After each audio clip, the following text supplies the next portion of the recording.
although sometimes they're seeing you talk as we talk here. Hello, everybody, and I want to welcome you to another episode of the Capital Gains Tax Solutions podcast, where we believe most high net worth individuals and those who help them, they struggle with clarifying their capital gains tax deferral options. Not having a clear plan is the enemy, and using a proven tax deferral strategy such as the deferred sales trust is an amazing way to eliminate the need for the 1031 exchange, raise more capital, do more deals, and really create more freedom when exiting any property of any kind or any asset of any kind. We're also streaming expert CRE secrets as well, where we're bringing on some of the best commercial real estate experts in the world to share their secrets with us. For those who don't know me, my name is Brett Swartz, and I'm the founder of Capital Gains Tax Solutions. And I'm excited about our next guest. Each show, we're trying to bring on some of the best real estate, financial, wealth, and leadership minds in the world. And our next guest, I believe, is not going to disappoint. He is, just 3 years ago, he was an out-of-work actor who had just lost his wife's life savings in a feature film he produced. And he was collecting unemployment and writing screenplays. Then their second kid was on the way when his wife started listening to real estate podcasts and learning about investing. Within 2 months, she told this next guest to drop everything to focus on investing, and he began committing around 60 hours a week to finding deals. Within 2.5 years span, he managed to build a $35 million self-storage portfolio with little to no money in the bank, and he did it by cold calling and so much more. Please welcome to the show with me, Cameron Barsanti. Cameron, how you doing? Good. Barsanti, but Barsanetti is not, it wasn't the first time I was called that. So no worries. I've been called much worse. I wrestled throughout high school, and for some reason, out of any sport, the wrestling, the announcers, they just chop my name, to bits. Barsanati, Darsanti. So you got it. But yeah, Barsanti. Hey, thanks, Brett, for having me. Thanks for the introduction. Unfortunately, it's all true. But yeah, happy to be here. Excellent. And for our listeners getting to know you for the first time, would you give us a little bit more about your story and your current focus? Yeah, you got it. So, you kind of hit on the points of how I'm here now, right? So it's been a pretty quick, crazy ride. Originally getting into real estate 3.5 years ago, started in multifamily, bought my first storage facility 2.5 years ago. But, and then, so we've been full-time storage, gunning and running for about 2.5 years, a little bit over. But prior to that, grew up in a small town in Colorado, mountain town, epic, skiing on a river, a great little place to grow up. Whole life really wanted to, always had this kind of this neat want and desire to help people, maybe encourage, inspire people. I didn't really know what that was going to be. I didn't know if it was going to be through public speaking, motivational speaking, and then somehow ended up actually going to pursue an acting career in Hollywood when I was 18. That dumb idea, I don't know how that translated from wanting to help people. Maybe I thought I was going to inspire people, right? So moved to Hollywood, had some great opportunities to work in the industry. Was kind of a wreck, had a lot of life lessons to learn, trials and tribulations, had a decade of really just kind of crashing and burning as a human. And it wasn't until I was really pushing 30, met my now amazing wife, Christina, where then I had somebody else to, really work for, not just my degenerate self. And so tried to get back into the acting industry. Never really felt right, but I just didn't want to do anything else. Didn't really want to work anywhere else. Thought I could make a lot of money. Was a slow roll. So then I decided to make my own feature film. That was a nightmare. It was very challenging. And yeah, I lost literally her life savings. So by then we had our second kid. I was in my late 30s. And she learned through podcasts that we could actually start investing in real estate with no money. So I started trying to wholesale. We pulled out $90,000 of equity in our home. We bought a triplex I found on Craigslist in Texas, an 11 unit. We partnered up with our partner in New Mexico, and we're a partner in an 11 unit. And then I stumbled upon my first bank-owned storage facility, and that's how I'm here. Amazing, Cameron. What a story of inspiration. And I mean, that's the inspiring part right there. You started with high hopes and goals for Hollywood, and now things were tough for a while, but now you're building wealth and helping people build wealth and hopefully get some freedoms of their own. So I'm curious, Cameron, talking about our story or the podcast subject today, which is building a $35 million self-storage portfolio in just 2.5 years. Cameron, what would you say the number one secret for you to be able to do that? What was that? Yeah, good question. And I've broken this down to help other people. I teach my own students, and so I've kind of really had to get better and think more in retrospect, was like, what was it, right? And so I've had time to really kind of break it down and really simplify it. And obviously at the time I didn't kind of really know what I was doing that was working, but to really kind of simplify it for everybody listening, is I found that, like, if you kind of really think about just momentum in general, right? And when I look back on what happened to me, I was desperate, and I saw all this opportunity, right? So for me, it was like the desperation met the opportunity, and I was so excited. It was actually one of the most exciting things that had ever happened, this idea of passive income. I never knew about it. I didn't know what a title company was. I didn't know how things worked. I didn't know how real estate worked. And so I was pumped. I saw the opportunity. I never looked back. And so what happened was I started doing everything I could, right? It was like, for me, I learned, I hired a coach right away. I've always had a coach my entire real estate career. I hired a coach. We were listening to lots of podcasts and meetups, and we were doing everything we could. And so what happened was we started building lots of momentum really quickly. And one thing that I think I was doing that I didn't know was like almost backwards is, after my coach had taught me how to underwrite and kind of saw what kind of deals he was trying to buy and what a good deal looked like, well, then I could start go looking for deals. And so I started doing that right away. I was cold calling my butt off, looking everywhere for deals, Craigslist, off market, pulling lists of off market properties. And every time I'd call somebody, whether it was a broker, another person, somebody at a meetup, I love talking and I love people. And so what I found was all these outputs, they were all creating some sort of opportunity, which was creating the momentum. And so then, with tons of cold calling and really my own deal funnel right off the bat, the deal funnel started providing crazy opportunities for me. I was able to bring deals to like super seasoned investors that never in a million years what I thought would partner up with a beginner. And because I had the good deal, I had like the keys to the castle, they wanted to partner with me. And that was huge, right? So breaking it down: deal flow, mentorship, and partnership. And those are literally like the three keys. When I look back and I'm like, wow, what happened? How did we get here? It breaks down to those three things. Excellent. So deal flow, mentorship, and partnership. And by the way, I think you said a key term multiple times, which is momentum, right? So John Maxwell has this quote. He says, momentum solves 80% of your problems. So I'm curious, Cameron, how did momentum solve your problems when you built a $35 million self-storage portfolio in 2.5 years? Yeah, cool. Great question. So I think that what the momentum was led by, again, the desperation, the opportunity. I think I have a naive, delusional kind of optimism as well, right? And so the momentum was the waking up every day, that knowing that a cash on cash and this leverage that we are going to start being able to um, uh, uh, the utilize in real estate was going to create an opportunity we never imagined, right? And so the optimism of that opportunity was what kept me calling, kept me talking. I was so excited about that. And so when you think about what your success, and I tell my students this, but like your success, the direct correlation with your success is your momentum, right? Like the more opportunity you create for yourself, the more successful you're going to be. Like it's actually that simple.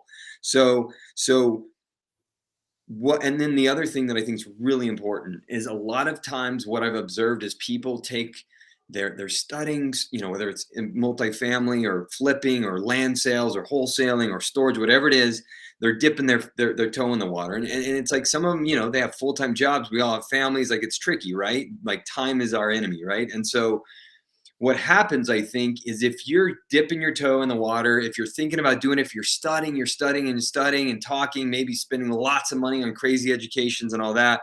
But what happens is, all of a sudden, a year or two later, 3 years goes by, and all of a sudden you're telling people this story of like, man, I've been trying to get into real estate wholesaling or multifamily. It's just not really happening. That's what I want to prevent everybody from doing. Like, I never want to hear somebody having that story. And so like, there's no better time when you have a new idea, when all of a sudden you wake up one day and you're like, dude, I want to get in shape. Like, and that's a great analogy. It's like, you don't like start going to the gym like once a month because you're like, I'm gonna get in shape, but I'm gonna like kind of like work my way up to it. Like, take advantage now. Like, there's no better time to do it. And I'm such a big believer in that. And you don't know what's gonna happen in 6 months. You don't know what your life is gonna look like in 2 years or a year. But if you right now you have an attraction or the ability or the desire to do it, there's no better time to do it. So Very well said. By the way, you can learn more about Cameron. I won't even say the last name because I messed it up, but more about Cameron by going to storagelife.com. He will share with us in a minute, but going to storagelife.com. In fact, if you're listening to this live right now on YouTube, it's actually not coming out for 48 more hours. So if you go there right now, you're going to be like, wait, where's it at? Because it's going to be brand new branding, new marketing, all new stuff, storagelife.com. So I love the way you put that. The direct correlation to your success is the speed of your momentum, or I guess the intensity of your momentum, or how much you can keep that momentum building and growing. And you were doing that by taking massive action. On the other side of that, I don't know if you've heard of Russell Brunson. He talks about the procrastination cycle, right? Or maybe a lot of people do this, where they get that exciting idea, they listen to that podcast, they go to that conference, they get that coaching, and then they start to get the thing going, the action going. Maybe they're trying to be the how, or understand every little nook and cranny of the thing, and they maybe start a little bit on something, and then all of a sudden the momentum pulls down, and then now they're beating themselves up because they didn't get another thing done. In other words, how have you fought the procrastination cycle by not only taking action, but perhaps even hiring the who and not being the how? Yeah, and I'm writing that down, Russell Brunson, because I kind of know who he is. I've seen him around, but I'd love to, you know. Um, so here's one thing, and before I answer that question, so what I find, and so I think probably the thing that I talk about the most and help people the most with is the deal funnel. It's really interesting. If you're a wholesaler, you don't wholesale without a deal. Like, that is your lifeline, right? And ultimately, all of us real estate investors, if we can't find a good deal, we don't make money, right? But there's other ways to find deals. Like, if you're a multifamily investor, maybe brokers are bringing you deals. Maybe you're always looking on market. And in a way, I kind of feel like it's backwards, because you can find somebody to do everything else for you. You can even find somebody to underwrite for you, to go ask who's a great lender, right? I can make 5 calls right now and have 10 great lenders, or maybe a loan broker, right? Or anybody that connect me with any one of these capital, all that stuff, but nobody's going to bring you a deal. Like, maybe you've built a relationship with a broker, maybe you'll get lucky and you find one on the market. So I'm not saying that doesn't happen, but if you're trying to expedite your process, if you learn how to source off market deals for yourself, like, you are ahead of most of the game. And so I'm harping on this a little bit, because what happened for me is, like, I always had a deal. I always was looking at a deal, whether it was something I was like, underwriting, or putting under contract, or buying, or operating, or taking over. I've always had a deal. My first deal I bought within like 2 months of doing this. And so what happened for me is there was always excitement. Like, we all know, like, what the dopamine hit is like when you're chasing down a new deal. And then you close it and you're like, oh God, okay, I just made a lot of money, but like, what's next, right? And so by always having a deal in front of you, it's almost like comparing that to going fishing, and like, one guy's not even getting bites. Like, you're done. And now you're like, this is the worst hole. This sucks. I hate fishing. And the other guy's like snagging, maybe hasn't caught a deal, but he's like, fish every couple minutes, whatever. Like, that's the excitement. And so the more you can put yourself in that excitement, that's what I'm talking about, that momentum, right? One example. And then correlating to that, as I was finding deals, I was having to figure out how to take those deals down.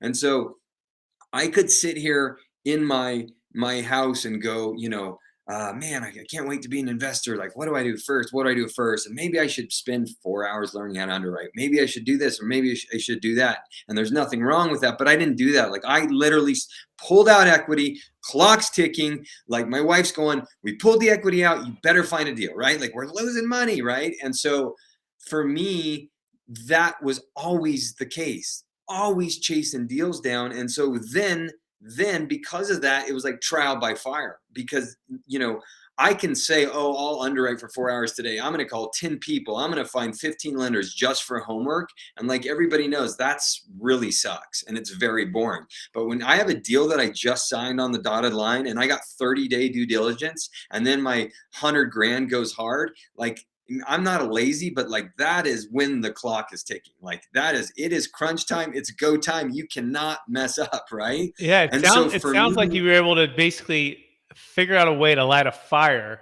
And part of that is putting yourself in an environment where the deals themselves, the environment itself, you're in the game, right? And I'm thinking about the Michael Jordan documentary recently on the Chicago Bulls, and how he said he would create um, these situations in his mind where he'd be in a battle with somebody on the other side of the team. Like he figured a way to light a fire inside of himself and basically let that drive him to greatness, right?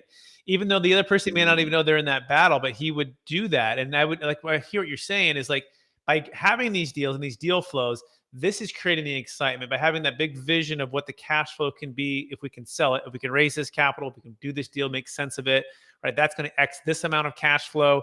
And that's going to create even more momentum. Am I missing it, Cameron, or where am I off here?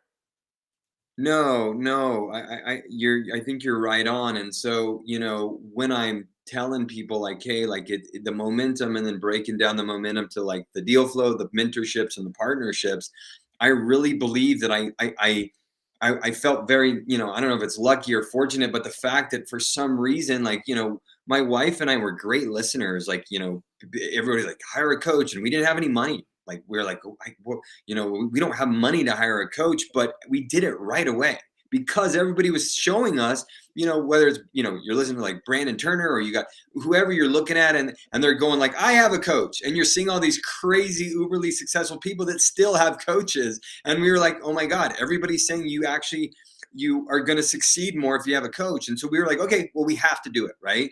And then because of the deals, created partnership opportunities. And so that trifecta of stuff, I don't feel like it ever would have worked one without the other. So yes, the deal funnel was sourcing it was like the engine, right? And it was the opportunity.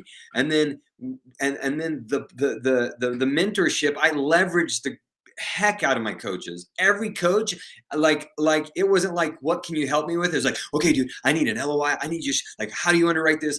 Can you want to partner with me? Like, is this a good deal? Like, send me your proof. What do you do when they ask for a proof of fund? Whatever it was, like, I leveraged every tool I possibly could from them, and all the knowledge they either had been taught, they had learned themselves. What were they investing in? Why was it a good investment? What markets were they looking in? And then in addition to that, now I was attracting partners, and these partners were helping me actually execute the deal. So my mentors were giving me the best advice of like, actually, how do I actually do this? And especially storage, right? Like, how do I operate storage? How am I going to be one of the better operators in that market? What am I going to look for? And seeing these bigger mentors do what they were doing gave me an insight in the game, right? It's kind of like you're playing high school ball, but then you go like to a camp, and the coach is like world renowned, and he kicks your ass for a month, a week, and you're doing crazy drills you've never done. And then you go back home and you're like, oh, dude, I'm like in a small town team, but there are coaches out there that can like advance my playing like crazy. Well, that's the coach. That's the mentor. That's what I had. And then I go to my partners because I have these deals. I'm like, dude, I have this crazy deal. Check it out. And they're like, oh my God, that looks like a great deal. So here's what you need to do, Cam. We're going to sign LLC docs. We're going to get our partnership agreements together. I got the capital, or my friends got the capital. I got the bank. You did. And so then that was the person that helped me actually execute the deal. And at the beginning, that was the person that would help me actually qualify for the deal, right? Because I didn't have the money. Amazing. And by the way, you can learn more about Cameron by going to storagelife.com. That's storagelife.com. I'm thinking of another quote. You're inspiring me now, Cameron. And it's a quote by Jim Rohn. He talks about disgust and resolve are two of the greatest emotions that lead to change. I also read his book called The Seasons of Life. By the way, if you guys haven't picked up that book, it's one of the most, it's a pretty short read. It's an amazing read. Okay. And he has a chapter in there where he talks about like fate or destiny getting together and calling a conference. And it's like they're talking to like, Cameron, or they're talking to us, and they're saying, hey, fate and destiny get together and they say, we better get out of the way, because with enough determination, enough resolve, no matter what, pushing through, charging forward, running through brick walls, jumping over, side flips, underneath, crawling, whatever it is, if you have enough determination and focus, you can change where you're at. So Cameron, talk about your resolve and your way to continue to consistently move forward in a way that's not going to be stopped. Yeah. So, it's interesting because I had a family member recently ask me, like, well, what can you just cash out right now and retire? And I'm like, you know what? It's crazy. I actually could. Like, it's crazy.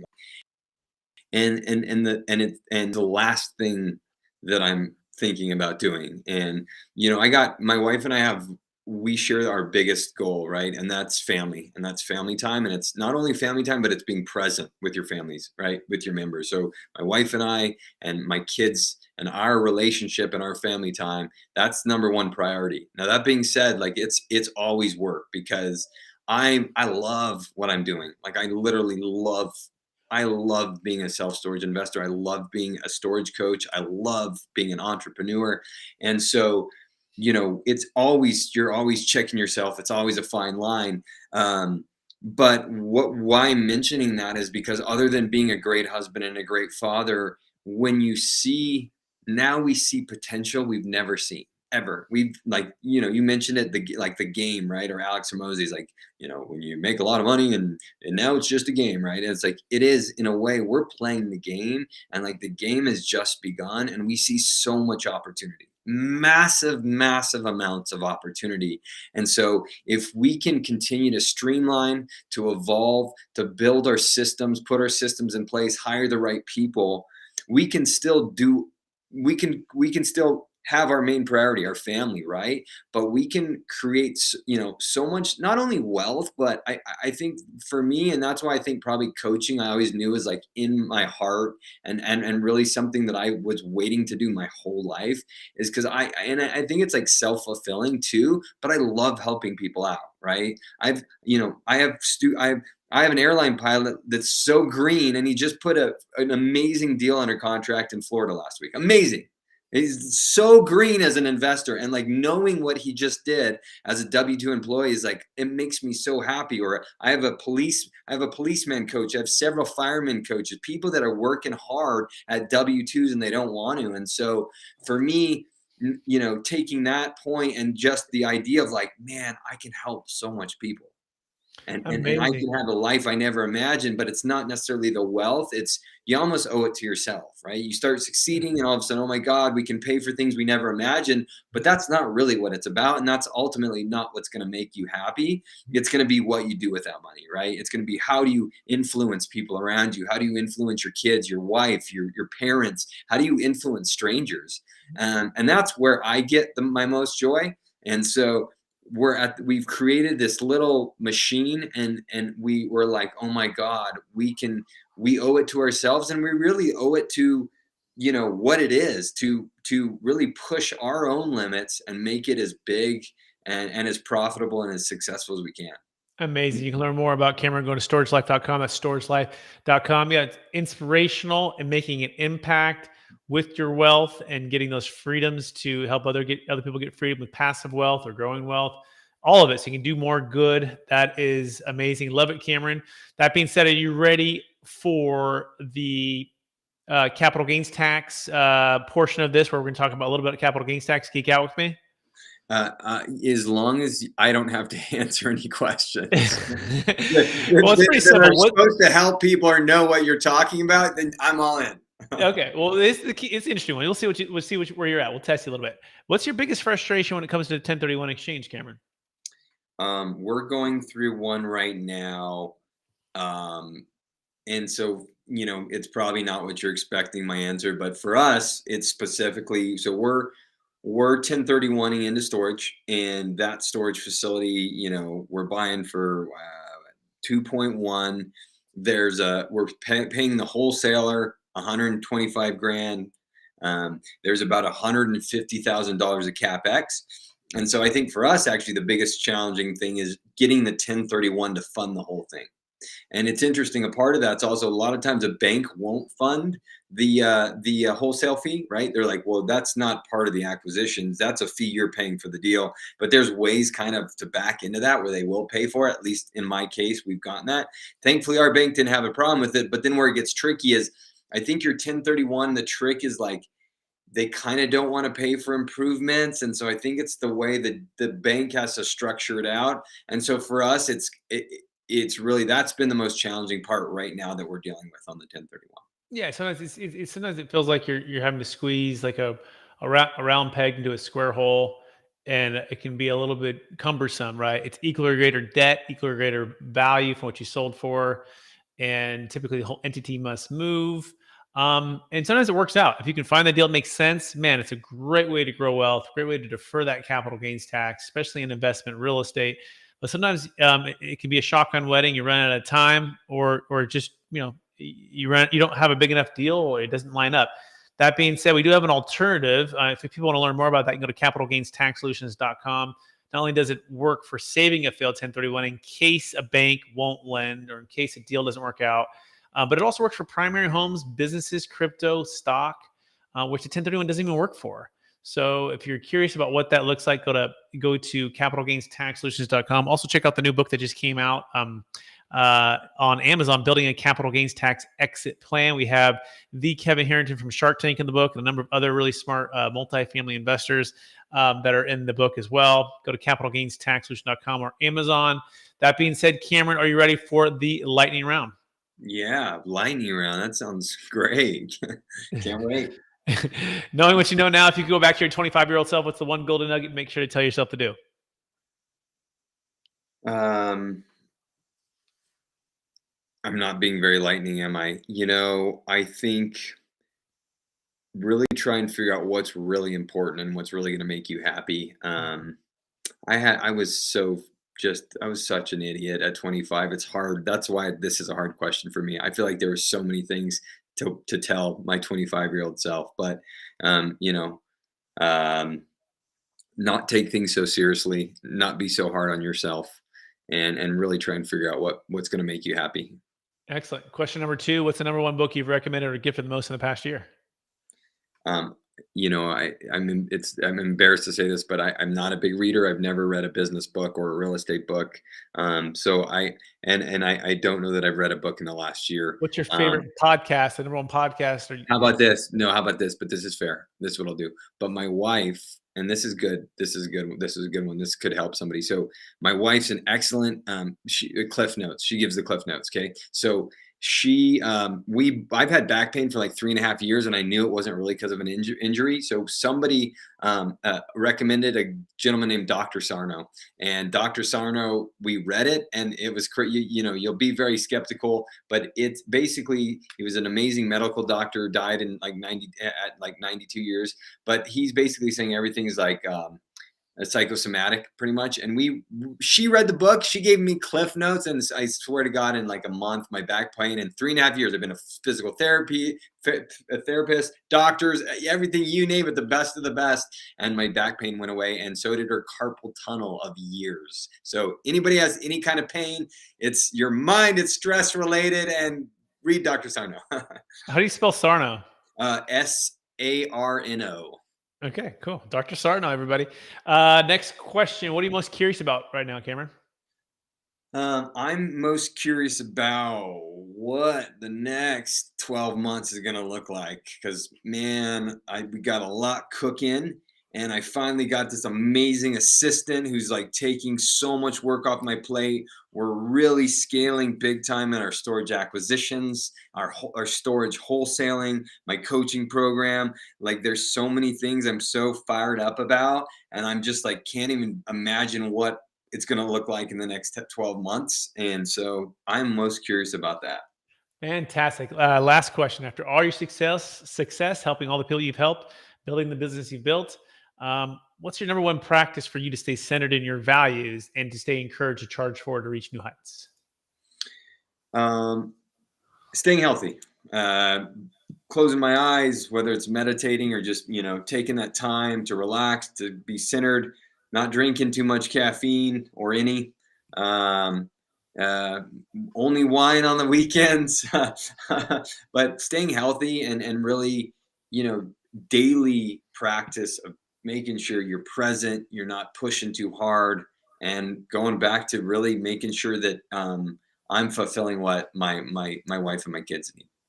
Amazing. Cameron, I want to thank you for being on the show. I want to thank you for sharing so much wisdom with us, so much inspiration, getting real and authentic with us, and sharing some of the challenges you've been through, but also all of the success you've also been through. It's been amazing. I want to encourage you to keep using the gifts that you've been given, which I believe are not only underwriting and help people build wealth, but vision and inspiration to take action, to take momentum, and to not allow that momentum to slow down, but to continue to build that. For our listeners who want to get in touch with you, would you remind them one last time what's the best place for them to find you? Yeah. So again, by the time, in the next day or so, Storage Life will be live, but you can find me on Instagram, and that's just Storage Life Cam, Storage Life Cam. Find me on Instagram, finally starting to use it, posting, and we're going to really turn up the value on there. Shoot me a DM. Seriously, if you're interested in storage, and you're wanting to, I could answer any questions. If there's anything I can do, if I can help you, I will. I'd love it. So, send me a DM and just give me some time, whether it's a couple days or maybe a week or two. I'll return your message if you shoot me a message. So Amazing. thanks. Cameron, pronounce your last name because I know I butchered that all show. I said it in the last podcast. That was funny. I hadn't thought about it in so many years, but it's Barsanti. The funny thing, I never heard it ever said. For the first time I ever heard it say properly was I was like 19, 20. I was on a train in Europe and I was in Italy. And the guy woke me up. It was like middle of the night. He's like, Mr. Barsanti. And I was like, wow, that's amazing. I've never heard my name said like that. But yeah, Barsanti. So Barsanti. Awesome, Cameron. Thank you so much. I also want to thank our listeners for listening to an episode of the Capital Gains Tax Solutions podcast. Also stream on Expert CRE Secrets podcast, where we believe most high net worth individuals and those who help them, they struggle with clarifying their capital gains tax deferral options. Not having a clear plan is the enemy. And using a proven tax deferral strategy such as the deferred sales trust and or getting with someone like Cameron to invest in this self-storage facilities is an amazing way for you to create and preserve more wealth. Look, if you have an exit coming up in the next, really anytime, that's over $1 million net proceeds, $1 million gain, I would encourage you to go to capitalgainstaxsolutions.com so you can start building your capital gains tax exit plan. That's capitalgainstaxsolutions.com. Don't forget the book, Building a Capital Gains Tax Solutions Exit Plan. It is live on Amazon. Okay. And that is really, really looking forward to you checking this book out and let me know what you think about it.